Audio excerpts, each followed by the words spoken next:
ইষ্টিকুটুম নাটকের পার্ট 174। সবার সামনে অর্চিবাবু প্রকাশকে অনেক কিছুই বলে, আর কেউ কোনো কিছু বলে না। সবারই মুখটা হপ হয়ে থাকে, সবাই চুপচাপই থাকে। তখন অর্চিবাবু বলে যে আপনারা সবাই চুপচাপ হয়ে গেলেন কেন? সবাই কথা বলেন। আর প্রকাশও বলে আমি তো থাকবো না, আমি চলে যাব কলকাতাতে। তখন অর্চিবাবু বলে যে তোমার বান্ধবী বাহামণি তোমাদেরকে সবাইকে খাওয়াতে চাচ্ছে আর তুমি চলে যাবা কলকাতাতে, এটা বললে হয়? ও প্রকাশ বলে যে আমাদের বাহা খাওয়াবে, ঠিক আছে তাহলে আমি আর যাব না। সত্যকাম এসে অর্চিবাবুকে বলে যে জামাই বাবা তুই খুব ভালো মানুষ রে। কথা বলার পরে অর্চিবাবুকে জড়িয়ে ধরে এবং বলে এরকম জামাই পাওয়ার জন্য আমাদের অনেক গর্ব হয় যে আমরা অনেক বড় একটা জামাই পেয়েছি, অনেক বড় মন মানসিকতা তার। পরের দিন গ্রামবাসী সবাইকে নিয়ে অর্চিবাবু বাহামণি সবাই মিলে সেই রিসোর্টে চলে যায় খাওয়া দাওয়ার জন্য। সেখানে যাওয়ার পরে অর্চিবাবু ক্যামেরা বের করে বলে যে সবাই যখন আমরা একসাথে আছি তাহলে আমরা ছবি তুলি, আর ছবি তুললে আমাদের আনন্দটা আরো বেড়ে যাবে। আর গ্রামবাসী সবাই বলে যে আচ্ছা ঠিক আছে। আর বাহাকে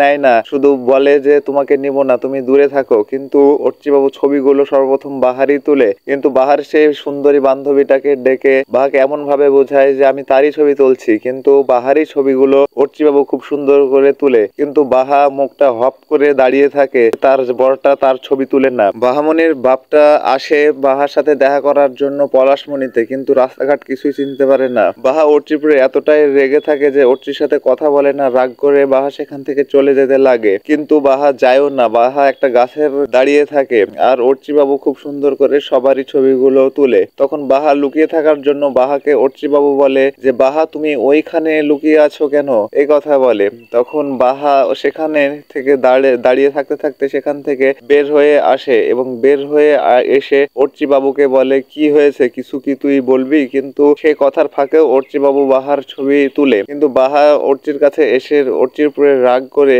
অর্চিকে বাহা মারতে যায়। কিন্তু বাহাকে তখন অর্চিবাবু বলে যে তুমি এত রাগ করছো কেন? এত রাগ করার কোনো কিছুই নেই বাহা। দীপ্তবাবু রাস্তাতে আসতে লেগে রাস্তাঘাট কিছুই চিনতে পারে না। সে ভাবে যে অনেকদিন পরে আমি আসছি, আমি তো রাস্তাঘাটের কোনো কিছুই চিনতে পারছি না, রাস্তাঘাটও ঠিকও পাচ্ছি না, অনেক পরিবর্তন হয়ে গেছে, অনেক বাড়িঘরও হয়ে গেছে। তখন তো এগুলো ছিল না। গ্রামবাসী সবাই থাকে, কিন্তু গ্রামবাসী সবার কাছে থাকলেও প্রকাশ থাকে না। তখন প্রকাশের কথা বলে যে প্রকাশটা কোথায়? তখন বলে যে প্রকাশটাকে খোঁজার জন্য হয়তোবা মা আর মামু গেছে। বাহা এই কথা বলে, সবাই চলে যেতে লাগে, কিন্তু বাহাকে অর্চিবাবু দাঁড়াতে বলে। বাহা বলে যে আমার অনেক খিদা লাগছে, আমি যে খাবো। তখন বাহা মনে মনে বলে যে আমার তো মনে হয় আর খাওয়া দাওয়া হবে না খো, এ কথা বলে। আর অর্চিবাবুকে বাহা মারতেও যায়।